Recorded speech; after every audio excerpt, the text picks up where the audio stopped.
There we go. All right. So, well, thank you very much, everybody, for attending. And we're here talking today about the professional body for coating, specifically the field of interest within the professional body. And that's what in the professional body environment, that's what they call a specific subchamber. And here we're talking specifically about the subchamber of retail paint within the professional body for coatings. You are generally regarded as what we would call a subject matter expert panel. And in that regard, we're calling you a subject matter expert panel because we are recognizing that you understand the jobs and the work. And more importantly, guys, you would understand what goes into recognizing the professional competency of the people who work throughout the jobs within retail paint. So thank you all for joining, and let's get going. So professionalism is a combination of established and verified competency, which acts together or in concert with accountability at all times. So it's very important that you understand that when we recognize someone as a technical retail specialist, for example, or a technical retail professional, it's because we don't just recognize any training they've received. To be honest, and please, this is not an insult, the training is absolutely incidental to their professionalism.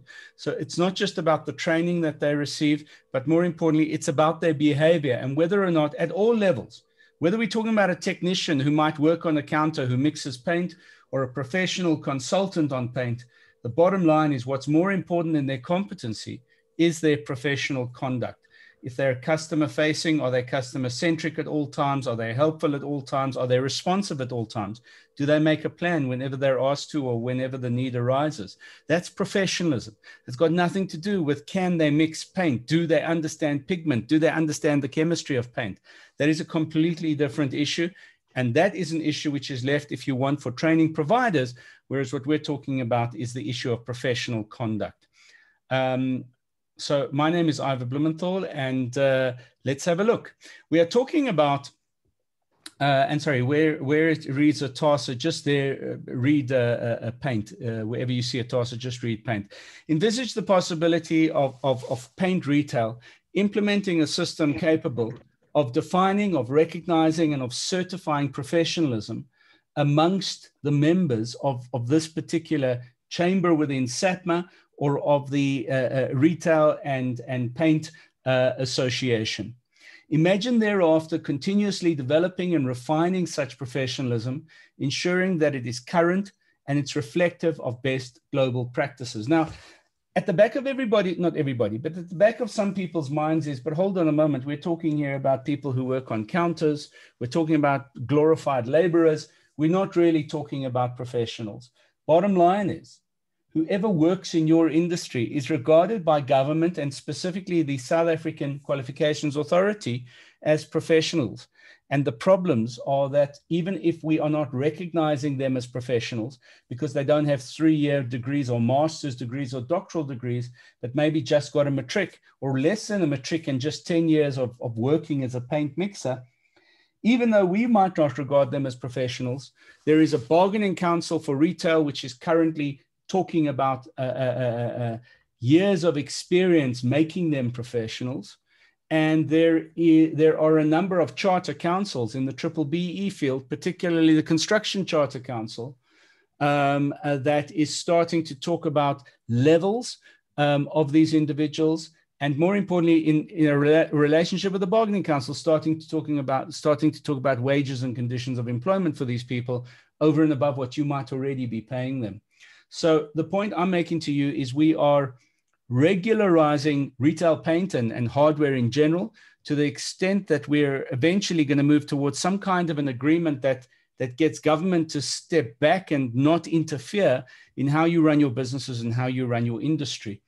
You would have noticed, and we did a presentation on this about 3 weeks ago, but you would have noticed that there has been a wage dispensation, a sectoral determination by the Minister of Labour and Employment for the wholesale and retail sector in particular, where the wages and the conditions of employment that you guys are busy paying are now regulated, or not now regulated, they've been regulated for a number of years, but they've now been through their additional iteration for 2021 of what you should be paying. And I'm sure you're all aware of it. I'm sure I do not need to point it out to you. But basically, a designation framework is just a spreadsheet, Excel spreadsheet of the different kinds of professional titles that we would recognize in an industry. So for example, those people who might manage businesses, those people who might manage different departments, might work in those businesses or public institutions, for example, Department of Public Works, and they might be responsible for road paint, for example, and they're working in either the technical or the operational capacity, or they might be operating as independent practitioners. So for example, Peter, I think you said you were an independent consultant, but is there a space for an independent consultant in the paint manufacturing or the paint retail sector? And if so, do we want to recognize that excuse the language, but that animal as a particular kind of professional and define what that professionalism looks like? There might be people who lead organizations within the profession. They might deal in quality assurance and compliance. They might be professionally qualified, technically or operationally qualified. So a professional designation framework is a taxonomy. It's a spreadsheet which indicates your designation categories and your labels which practitioners can apply for and can be awarded for a set period. Normally that period is 3 years on average, and it's renewable thereafter. And this is very, very important. If a company, I'm just going to use an example, Jack's Paint. If Jack's Paint as a paint retailer says, right, well, we want all of our staff who deal in paint or in retail, we want all of our retailers in these shops to become professionally recognized. What that means is that that individual then has a professional recognition for 3 years, during which time they have to participate in whatever you do as the owner of that store to improve their performance. So it could be product training, it could be having to read an article and respond to the article. There are a whole lot of activities which are normally referred to as CPD activities, continuous professional development activities, that you could then require the individuals to participate in so that they could then 3 years in year 4, they could be re-registered for that professional designation. And in the absence of being re-registered for professional designation, they would lose their designation. And very often from an industrial relations point of view, that becomes quite an attractive tool of management to be able to say to an individual, to work in the store, you have to become professionally recognized by the professional body, and you have to keep your professional recognition so that when you're invited to a product knowledge workshop, whether it's online or in a Zoom or in the store, you listen, you participate, and you do the small assessment thereafter. Now, we organize designations generally across 3 levels or bands. So there's the technical band, the operational band, and the professional band. Technical band is normally your new entrant or someone who's been in the industry mixing paint for maybe 1 or 2 years, but they don't have a professional qualification behind them in paint. They might have a couple of modules, but not a whole qualification. The operational band is in the middle. It's in the middle between a new entrant who would be technical and a completely professional practitioner, the most senior professional person in a store or in a retail environment, who is regarded as the go-to person for all of the technical advice or professional activities.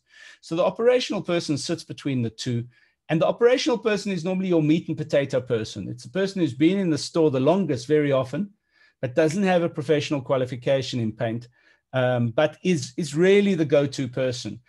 The operational person is very often the person that the professional practitioners depend on to cover their asses, if I can put it that way. And I think you all know what I'm talking about.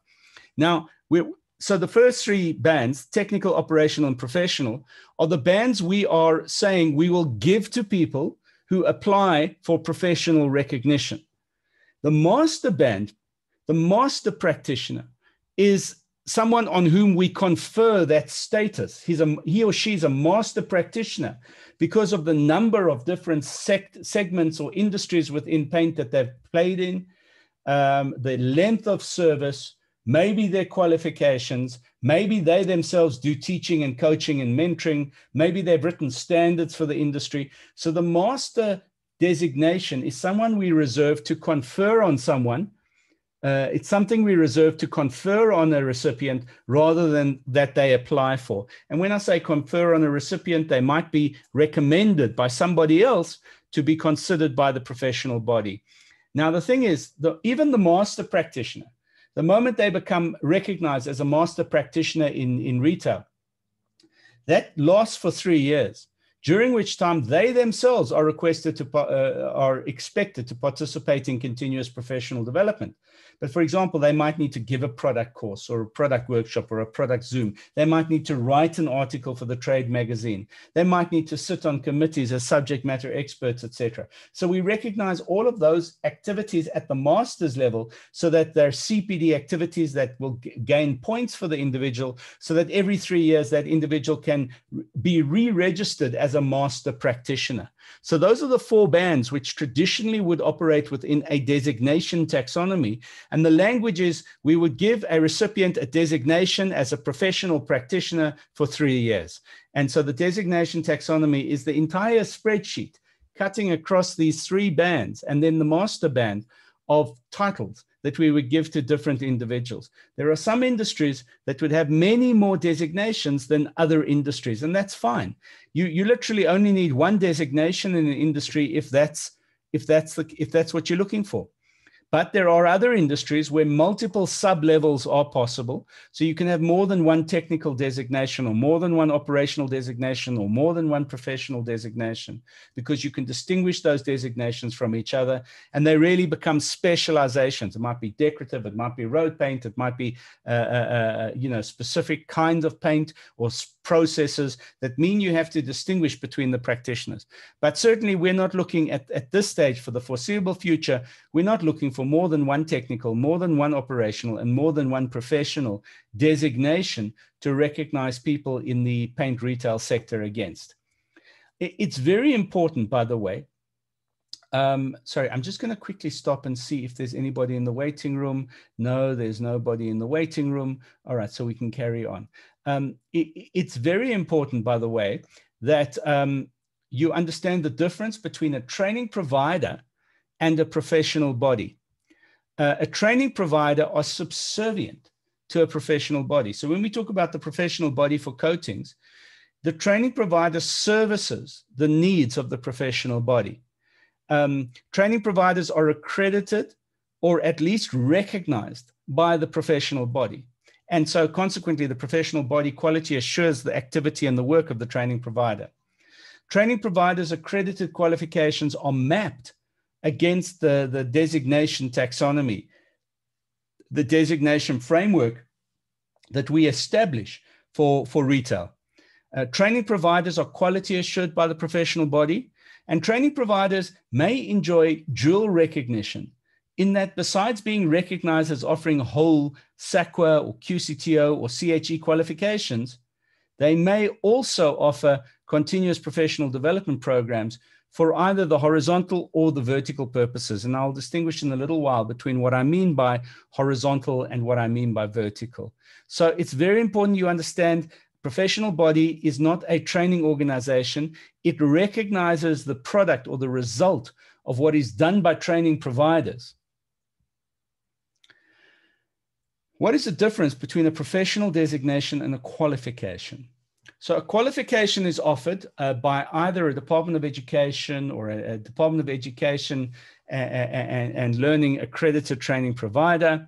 Once earned, it can't be withdrawn. So you can't withdraw a qualification from someone who's earned it. A qualification, even if it's outcomes-based, is formulated within the framework of academics and is minimally responsive to the world of work. Professional designations are completely owned and regulated by social partners. For example, organized labor and organized business. A designation can be withdrawn. A qualification can't be withdrawn, but a designation can be withdrawn. And it's awarded not only for evidence competency, but as I said a little earlier, additionally for professional and accountable behavior. I'll give you a practical example. Aggie is a chartered accountant. chartered accountant, gets his qualification from Wits University. He does honors in accountancy, and then he writes the board examination. And as a result of the board examination, he becomes a chartered accountant because the South African Institute of Chartered Accountants confers upon him chartered accountant status. I cannot take his Wits qualification away. Once he's earned his undergraduate degree in accounting and his postgraduate honors in accounting, that's his for life. But I can very definitely take his chartered accountant status away. So Anuj Singh, for example, or KPMG accountants, for example, or McKinsey accountants, for example, are losing their chartered accountant status because while they are very well qualified as accountants, their behavior in terms of their Gupta links leaves a lot to be desired. So that's to illustrate to you the difference between getting a qualification that we are less interested in, quite frankly, than in fact being behaviorally accurate. I say again and again and again, the best example I can think of is the supply chain manager for the Guptas. He or she is massively competent. They've got trillions of rands out of South Africa to Dubai and all over the world. But they cannot be a supply chain professional because behaviorally, while they're competent, they're also crooks. And so it's the competency and the fact that they're not crooks which allows us to recognize them as professionals. Now, you might say, but that's got nothing to do with a guy who sells paint over the counter at a builder's warehouse. And you might be correct. But how the guy who sells paint over the counter deals with his customers and clients, the ethics, the morality, the behavior, the customer centricism is what defines whether or not he's a professional paint salesperson or a paint mixer or a retail specialist. And it's at least as important as whether or not he can mix paint when one considers, do we make him a professional or not? A professional designation has formative accredited qualifications mapped to them as pre-qualifying requirements. Now, we might very well end up saying that for paint retailers, the only formative accredited qualification we need is matric. So we might say it's as simple as saying the guy has to have matric plus 10 years paint mixing experience for him to be a professional paint technician, for argument's sake, as opposed to a professional chemist in paint manufacturing. I'm just using those as examples. Any questions so far? Because I know that I've sort of walked on the wild side in terms of where I've taken you, and this might be quite confusing. So any questions before I carry on? All good. Good, Ivan. Okay, fantastic. All right.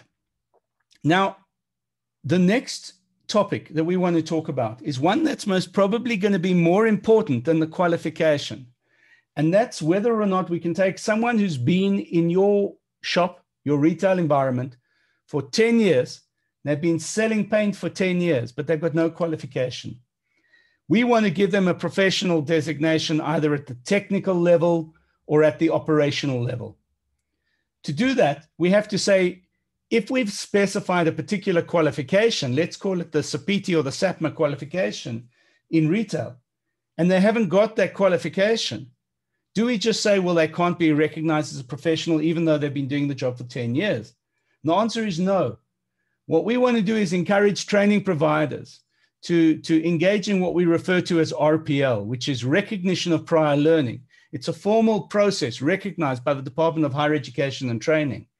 And RPL says, if I can take the outcomes of a typical qualification, which is a prerequisite for a designation from our professional body, if I can take those outcomes and I can measure the individual against those outcomes and say, they're actually competent in those outcomes, even though they haven't sat in a classroom for 3 years, then I can allow them to get the professional designation from the professional body, because RPL will say they are at least as equal to someone coming out of a training provider with a qualification because they've been doing the job for 10 years.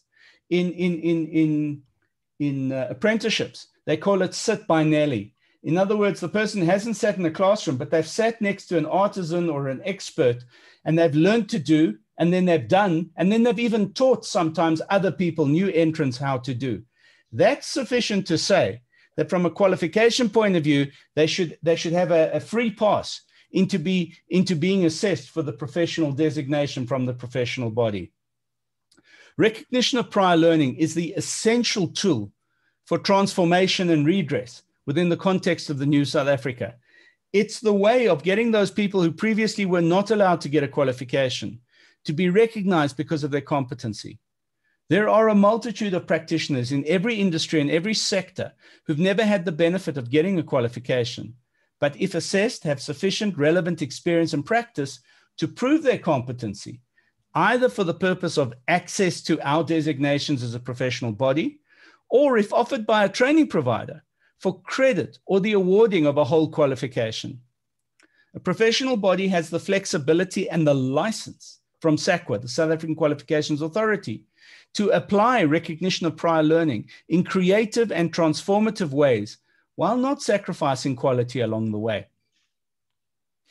And then we need to ask the question, what's the role of continuous professional development for the professional body? Well, continuous professional development is used for one of two reasons. It's either used horizontally, designed to facilitate the redesignation every 3 years of a professional practitioner. In other words, we want the person who has received their designation, their professional designation, to re-register for that professional designation, and the mechanism is participating in continuous professional development.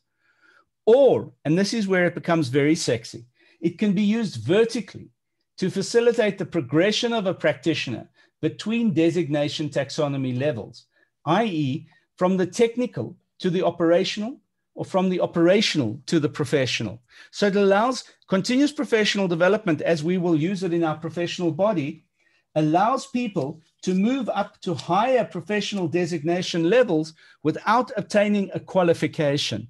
Qualifications are less important for us than behavior and current best practice. Who sets up the assessment? Sorry, is there a question there?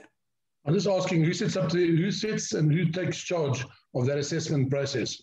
So the training provider or the organization which is registered and recognized to offer continuous professional development is responsible for, in fact, offering the assessment. So if it's going to be, let me put it to you this way. Continuous professional development, the way it's managed is we want each program the person participates in to earn them a certain number of points, because we are saying that over a 3-year period, we want them to attain 120 points. So it's roughly broken up for 3 years into 40 points a year. And so if they just attend a product knowledge program, they might get 10 points. Okay. But if they write the assessment for that product knowledge program, they might get 15 points. And so preparing the assessment and being accredited to offer the assessment is absolutely up to the training provider. Now, the great thing is that in the performance appraisal of that individual, their manager might say to them, we want you to participate in continuous professional development because you are recognized as a professional technician for paint, retail. However, we'd like to give you the opportunity of moving up to floor supervisor for argument's sake. And therefore, we also expect you to participate in the continuous professional development program for floor supervisors, so the professional operational practitioner for retail. And if you get through that, we will then consider you for being awarded the professional operational practitioner designation, as opposed to only the entry-level technician designation. So you can use continuous professional development both for horizontal purposes, in other words, to retain your current designation, or to move up to higher level designations that will be built into the performance appraisal process in the company. Does that make sense, guys? Absolutely. Thank you.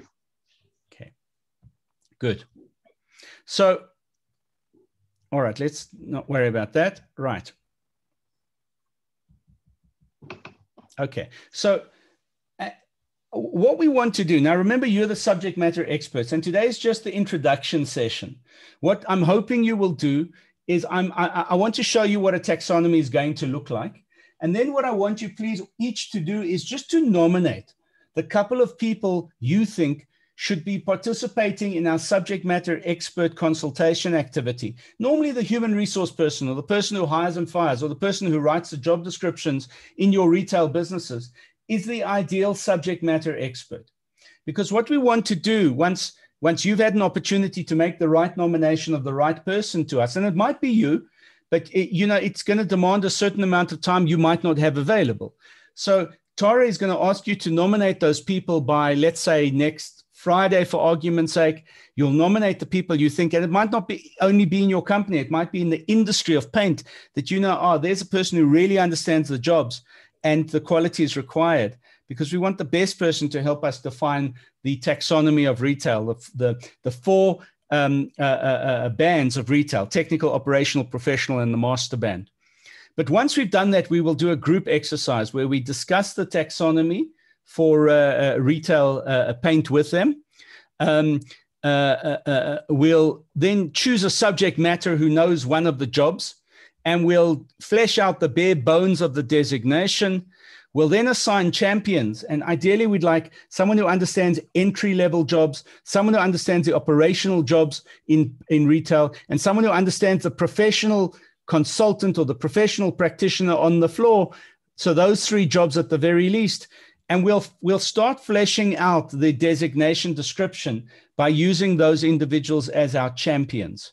Once we've done that, we'll give them some time, and a week might be too soon, but we're going to give them some time just to map out the designation we've asked them to champion. We'll consolidate the replies, and we'll have a follow-up meeting. Just to give you an example, of what a designation looks like. And this it's got nothing to do with hardware or paint or construction. It's just another industry that I've grabbed it from. But this is for occupational therapists. And this is the mental health occupational therapist practitioner too. So it's an operational level designation. And you'll see there that they look at all the qualifications and all the CPD and all the short courses that this person should have participated in if they want to receive a designation as a mental health OT professional. They look at the jobs which might be related to this designation. And so it might be for you guys, it might be a hardware assistant, or it might be a desk assistant, or whatever you call these people. And then we start digging down. And digging down means we look at the outcomes, or what we refer to as responsibilities. And we try not to have more than 10 outcomes or responsibilities for these people. And we list those outcomes. Sorry to interrupt. Yes. We've got an inactive screen at the moment. Oh, I'm terribly sorry. I don't know if we're looking at what you're talking about. Okay, I'm terribly sorry. Let me see what's going on. When I stopped sharing, I might not have shared my screen. So let me do that again. I'm going to share my screen now. Can you see? I'm connected. I can see everything on the screen. All right. So Linton, sorry, I don't know what happened there, but can you guys see now? I'm going to do this. What are we meant to be looking at? There we are. So there's basically there's a photograph of a spreadsheet in front of you. And it says an example of fleshing out a designation. Yeah, got that now. Okay. Okie dokie. So let's just put that up again so that you can see the big thing. And right. So there you go. So as you can see, it's the title, it's the underlying qualifications, short courses, CPD activity that we might have wanted them to participate in. It's the jobs which are related then to this designation, and there might be more than one. And then it's the outcomes. And we try not to have more than 10 outcomes when we put a designation together. In fact, less is better. And we start building it. We say the outcome is, for example, for this particular individual, the functional capacity to do evaluations, so specialized assessments. And then the success indicators that would say that that outcome or that responsibility is being met. And then we talk about how we would assess that outcome. If it's necessary, we say how many years of experience at that technical or operational or professional level we want that person to have. So it could be at the technical level, it might be less than 3 years. Operational, it might be 5 years. Professional, it might be 10 years, and I'm just blue skying here. What kind of experience outside of the success indicators will we take into account? And what sort of evidence do we want to take into account? It might just be a reference, or it might be their last performance appraisal, or it might be a template that's filled out by their line manager or their floor manager or the manager of the branch. And that's all a designation is. It's a list of responsibilities It's a list of talking about how we identify those responsibilities in terms of success indicators, how we assess those responsibilities, how much experience you want the person to have, what kind of experience, and any additional evidence we want to take into account. And that's it. That's all we need for a designation. Once we've got that job done, we are then in a position to say to everybody who might qualify in the industry, come online, use our system, and apply for that designation. We might say to the manager of a branch or the HR manager of a group, just submit everybody in this category to be considered for this designation, because they will then be recognized for a 3-year period as a professional technician or a professional operator or a professional practitioner. And the real doyens would be given a status as master professional practitioners. And then the job's done. You know, then the job's done, guys. And we can get a critical mass of people recognized as professionals in the industry. And why do we want to do that? We want to do that to move to the next stage, which is to manage them in terms of their performance management, not only for their competency, which we'll do through continuous professional development, but equally for their behavior. Now, I know a lot of you might say, well, you know, our staff can't really misbehave because there's always a branch manager around, but trust me, they can. And if you've got disciplinary inquiries and warnings on file, that's an example of when that behavior goes wrong. And so I think it's important to be able to say to a person on your floor, you know, not only will you get a warning, but you'll lose your professional recognition. And if you lose your professional recognition, we might have to downgrade your pay. You know, we're paying you as a professional. We expect you to be a professional. But if you're not a professional, then we're going to treat you as an appy. We're going to treat you as a laborer, as a new entrant, because you haven't got the professional recognition. And it becomes very important in your performance appraising and your performance management activities that's how you use the professional designation that the professional body would accord the individual. Now remember again, and let me get out of the presentation now, but remember again, ladies and gentlemen, that we are talking here specifically about retail in general and paint retail specifically. Any questions at this stage? Not now. Thank you. Thank you. Gary, are you comfortable with where we're going with professionally recognizing at the technical, which is the entrance level, the operational level, and the professional level in your stores, in the paint club? Are you comfortable that if we build it, they will come, that they will want it, that they'll be able to use it in their performance management activities? Yeah, I think, Ivor, I think it's great. And I think like anything else, we need to take our businesses to the next level. And this, you know, this provides that opportunity to improve your standards, the way you do business, and the quality of people that work for you. I think it's like anything else. It's going to be a process. You're going to get people that are going to come on board very quickly, that are going to engage and are going to get involved, and it's going to take a little bit longer for others. But yes, I agree. I think it's a great idea, and we just have to drive it hard. And I think we mustn't have high expectations. I just think that it's going to be a process and it's going to take a bit of time, but at least it's a start. Gary, let me tell you why it's politically important. It's politically important because when there is a bargaining council for retail, that bargaining council is going to have trade unions that are advocating for particular grades, rates of pay, and conditions of employment. Now, if in the retail paint sector, we already have a professional taxonomy, a professional designation taxonomy in place, which details titles relating to jobs, and we are able to say to that bargaining council, here is our taxonomy. The trade unions and unfortunately sometimes the employers in that bargaining council are then not in a position to rewrite what it is you guys should be paying your staff and what their conditions of employment should be if we've already got that in place for retail paint. And that's the only clock that's ticking. It's about a year away, that maybe 2 years away, where that sophistication for retail generally will be recognized. And at that stage, I think we really want to be in a place to say to that bargaining council or the Department of Education, Department of Employment and Labor, you know, we have our own system in place.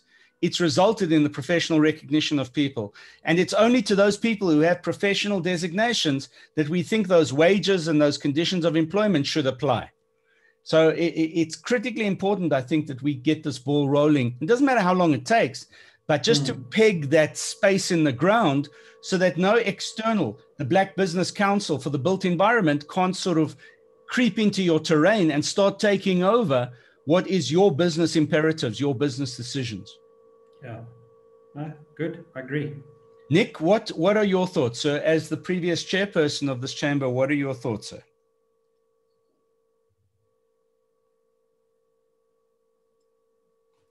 Nick, are you still there? Yeah, sorry, I was trying to unmute myself. Right. I mean, yeah, we chatted about it before, and so I'm just pleased that we're going ahead with it because it is a real thing. And in terms of people's employment equity plans and in terms of their job categorization plans, you've got to have this anyway. So it's actually, it's necessary even without the threat of bargaining councils or unions and that. It's actually a useful and necessary thing to do. Right. So Nick, thank you for that. I just wanted to add there that so SANAS, which accredits triple BE verification agencies, 2 months ago came out with a note to the triple BE verification agencies to say any size organization that wants triple BE verification, whether it's an EME that does less than 10 million Rand a year turnover, or a QSE that does less than 50 million Rand, or a large company, any size business that doesn't have an employment equity plan and a workplace skills plan that references categories of jobs linked to qualifications, linked to professional designation, won't earn those 25 out of 119 skills development points. So thank you for that, Nick, because I actually forgot to mention that point, that it is very closely aligned to the triple BE requirements in any industry, in any sector, unless there's a charter council in place where the criteria are normally more severe. So thank you for that. Linton, from your point of view, you and how are you guys going? And do you agree with this route we're talking about?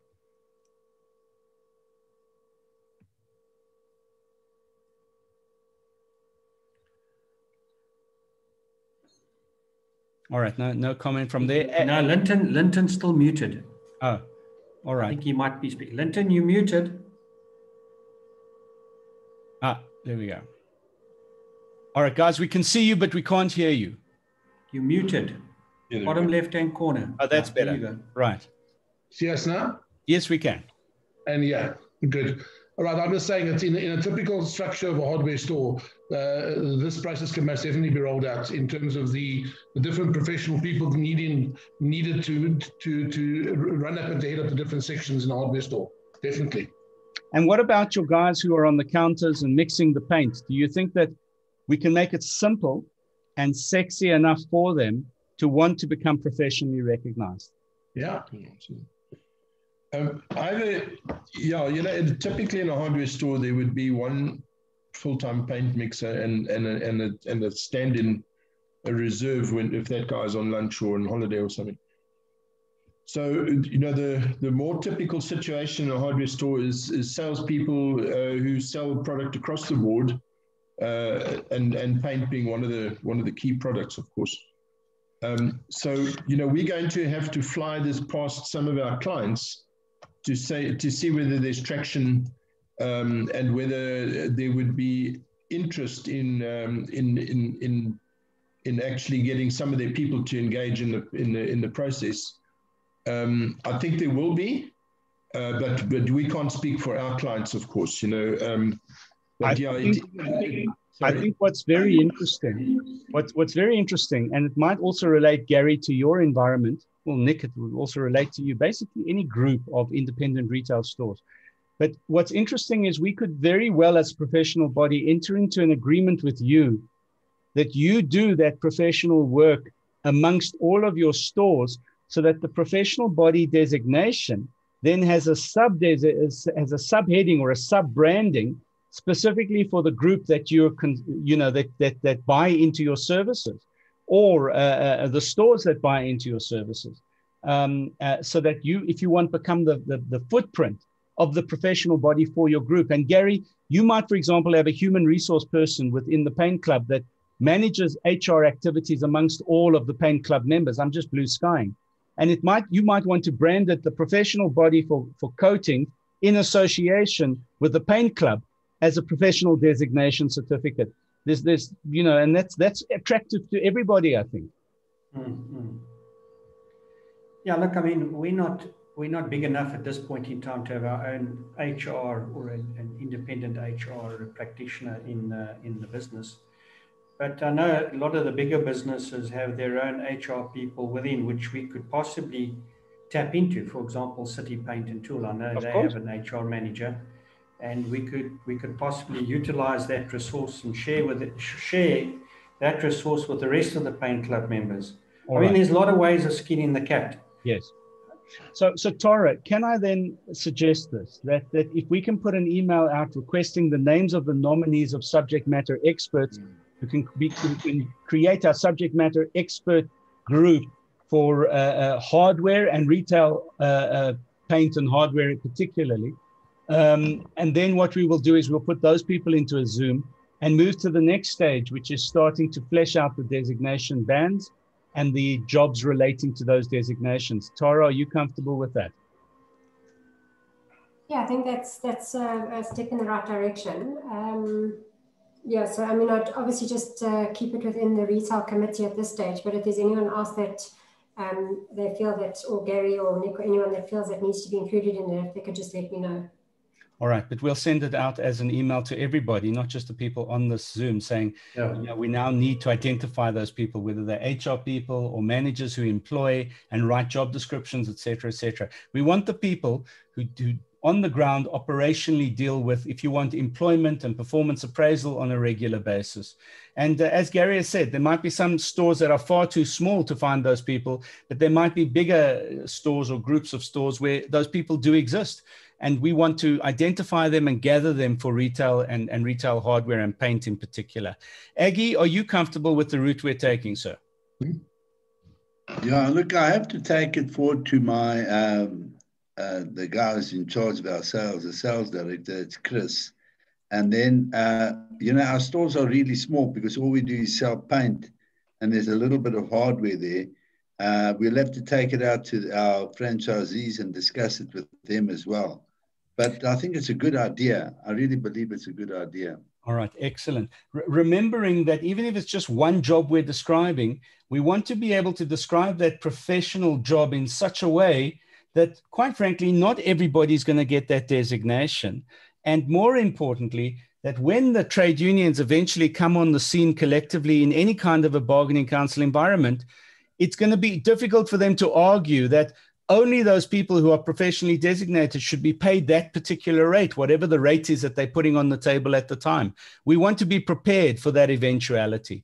All right, guys, thank you all for joining me. And thank you all for joining us at SAPMA as we facilitate this activity. Yeah. We will be running a separate activity for the manufacturers because obviously the jobs and the professional recognition is different for the manufacturers. I think, Tara, we also said for the suppliers because there again, it's a different set of jobs and a different set of priorities. Gary, thank you for chairing this activity. And I think we can only look forward to good things, guys.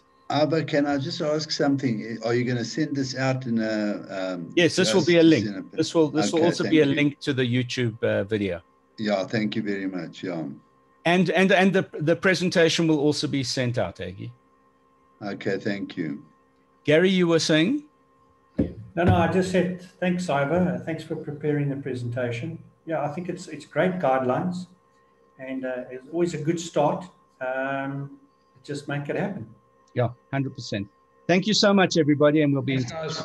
Thanks, Ivor. Thank you. Bye-bye. Really appreciate it. Thank you.